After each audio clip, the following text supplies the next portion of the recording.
हमरा सबक मजबूरी भ गेल जे नीतीश जी के पासन के रूप में हमरा सबके स्वीकार करबे पड़त, चाहे हुनकर स्वास्थ्य के दृष्टि जे छै से ओ नीक रहत वा अरला रहत। ई मजबूरी छै ई राज्य के। नहीं मजबूरी नहीं कहा। देखो राज्य के या देश के जे काज जे होइ छै, खाली जे कहबै जे प्रधानमंत्री या मुख्यमंत्री टा करै छै ई नहीं छै, तहन ओ सब गाइड करै छथिन। तऽ नीतीश कुमार जी में राजनीति के बहुत पैघ अनुभव छै, बोलो कि नहीं, ईमानदार छथि, जुझारू छथि, कम बाजै छै लेकिन अधिक काज करै छै।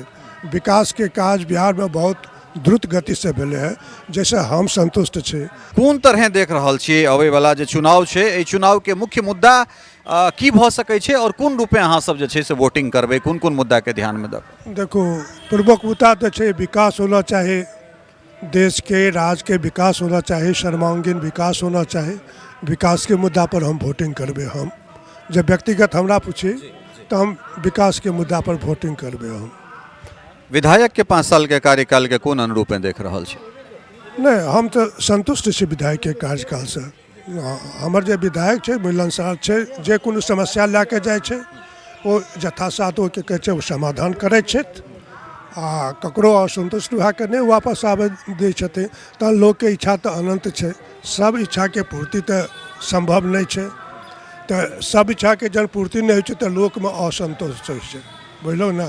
तो ई बात छै। तो विधायक हमर मिलनसार छै, कुछ जुझारू विधायक छै, हम संतुष्ट छै हुनका से, बुझलो कि मतलब बनगांव आलोक रंजन के काज से संतुष्ट? हाँ देखो व्यक्तिगत काज पर जहन जब तो लोक के आवश्यकता अनंत छै। तो हर एक व्यक्तिगत काज के तो समाधान करब कोनो विधायक एमपी या मंत्री से संभव नहीं छै, लेकिन सामूहिक काज छै यथासाथो करे छै, बुझलो कि एहिमे कोनो दो बात नहीं। बुझलो बिहार के राजनीति के केना देख रहल छी कि नीतीश कुमार के पुनः जे छै से एक मुख्यमंत्री के रूप में एक बेर फेर से प्रमोट एठुनका जनता के करबाक चाहिए या फिर जदयू से ककरो और निकल के अयबाक चाहिए? देखो ये तो ऊपर के नेतृत्व करे छथिन, जना हमार प्रधानमंत्री श्री नरेंद्र मोदी जी उनका सम्मानित क्या संबोधित कलखिन है। तो हमरा सबके प्रधानमंत्री के बात पर विचार करना चाहिए, अनुसार हमरा सबके करना चाहिए। क्या तो नीतीश कुमार जी में ई क्षमता है, जिम्हर जथिन तिम्हर वो पलरा भारी है दिल, बोलो कि ना।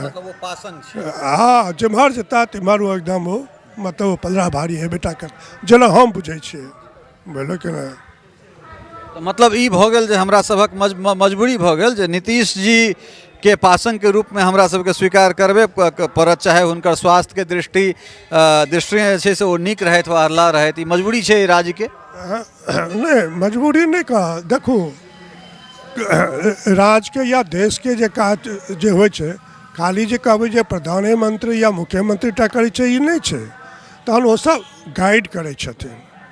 तऽ नीतीश कुमार जी में राजनीति के बहुत पैघ अनुभव छै, बोलो कि नहीं, ईमानदार छथि, जुझारू छथि, कम बाजै छै लेकिन अधिक काज करै छै। विकास के काज बिहार में बहुत द्रुत गति से भेले है, जैसे हम संतुष्ट छी। ठीके एखन दरभंगा सहरसा के बात के लिए जेटा सोचैत रही जे मतलब कोना जाब दरभंगा कोना जा, एहिठाम 10 किलोमीटर पश्चिम नहीं जा पाबैत रही, आ ओहिठाम आसानी से हम सब दरभंगा चलि जाइ छी आबै छी। वाह तऽ ताहि दुआरे ई तऽ नीतीश कुमार जी के ही देन है, एक तो माने पर। हाँ बस तब बिल्कुल सही बात है। लेकिन फिर यह पंचवर्षीय में हुनके नीतीश कुमार जी के देन छन, निश्चित रूप से छै से देन छन। लेकिन हुनके जे छै से 7 निश्चय योजना छै, जल जीवन हरियाली बहुत सुंदर जे छै, नली गली योजना बहुत सुंदर छै। लेकिन फिर ओहिमे जखन जल नल योजना अबै छै तो भ्रष्टाचार के एतेक बड़का जे छै से सुरसा जना मुँह पसारने छै जे काल्हि खनी परसू जयनगर में केओ गोटा कहै छलाह, पुछलियनि जल नल तऽ कहलथि हाँ खूब बढ़िया चलि रहल है। तो बड़ा प्रसन्नता भेल जे ठीके जल नल चलैत हेतै, लेकिन कहला कागज पर चलि रहल छै। कागज पर नहीं चल रहे, अथी मैदान में चल रहे हैं, लेकिन मैदान में जो हम अहाँ जे काज करे छिए तो हम अहाँ तो ठीक से नहीं कह रही है। जल नल योजना पाइप बिछाल गेलै, एकदम बोरिंग भए गेलै, सब किछु भए गेलै। आब पाइपमे कतहु लीकेज भए गेलै तऽ एहिठाम जे हम ठेकेदार छियै, मिस्त्री छियै, ओकरा क्या नहि रहलियै कि सगरे नीतीशे कुमार जी आबि कऽ देखथिन। हमरो अहाँके तऽ कर्तव्य है, ओहि वास्ते हम अहाँ की कए रहलियै। देखै छियै हमर भैयारी ओ ठेकेदार छै, हुनका विरोधमे हम आवाज कोना देबै, हम दरखास्त कोना देबै, हम मंच पर कोना हुनका विरोधमे बाजब। तऽ ई तऽ बात छै बोले। नल जल योजना तऽ छै, नदीके एखन नदीके बादमे ठीक अहाँ कहलिए पर्यावरणके समस्या भेलै। एखन कोसी आ मेसी नदी सबके जोड़ैके बात चलि रहलै है आ सब किछु भए गेलै है बोलो। आब तऽ सतर्क रहना छै। एखन हमर ई प्रोफेसर साहब बराबर यह चर्चा करें, धर्ममूला नदी छै, आइयो हम देख के आयल छी बुझलो कि नहीं। तो संकीर्णताके अवस्थामे आबि गेलै। तो अपने डिसिल्ट्रेशनके बात के लिए तो एक सुझाव हम अपनेके दी। तो डिसिल्ट्रेशन एना होते जेना विकासके काज भए रहल है, सड़क जेना गामक दू कात सड़क बनि रहल है, तो नदी के पेटी से जब माटि के काटल जाए आ बाहर में इस सड़क पर जो माटि देल जाए तो नदी के गहराई ई जे छै से ऑलरेडी हम संजय झा के सुझाव दऽ चुकल छियनि कतेक इंटरव्यू में, शायद अपने नहीं देखलिए है। और ओहो एहि बात के एक्सेप्ट केला है जे एखन रोड तो सौंसे बनि रहल छै, माटि नहीं भेट रहल छै। तऽ ई एकटा बड़ नीक हेतै।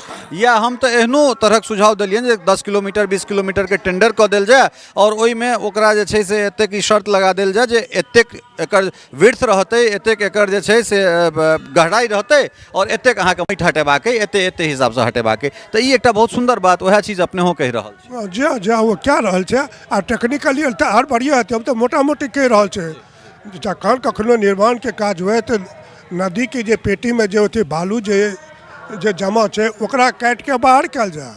क्या तो माटि के बने में, उर्वर भूमि बने में बरसों लागे छै। आ ई जे अपना सब विकास के काज करे छै, सड़क में जे इस जमीन के माटि काट के दे छै तो जमीन के उर्वरा शक्ति इहो घट आ जमीन के उर्वरा शक्ति जे खत्म हेतै तो उत्पादन में कमी हेतै। तो उत्पादन में कमी हेतै तो एकटा विपरीत प्रभाव पड़त। ताहि दुआरे मिट्टी के कटाव के वास्ते जो विकास के काज करे छी वो नदी के तलहटी से माटि आनल जाए। जेकर घरे भरे छी तो नदी से लाओ माटि, बुझलो कि नहीं। ये खेत पथार से लावे छे वो ठिगर नहीं छे। क्या तो जमीन के उर्वरा शक्ति वो घटे छे आ वो माटि बने में बरसों लागे छे। बरसों 1 या 2 इंच उर्वरा शक्ति बने में वो बरसों लागे छे। आ विकास के काज करे छे, खेत के उर्वर भूमि के माटि के काटे छे तो वो तो ठिकर नहीं हेतै, बुझलो कि नहीं। तो ताहि दुआरे नदी में ये हेतै तो ताहि दुआरे नदी के तलहटी से माटि के काट के विकास के काज करू, घर आंगन भरू, जे करी से करू।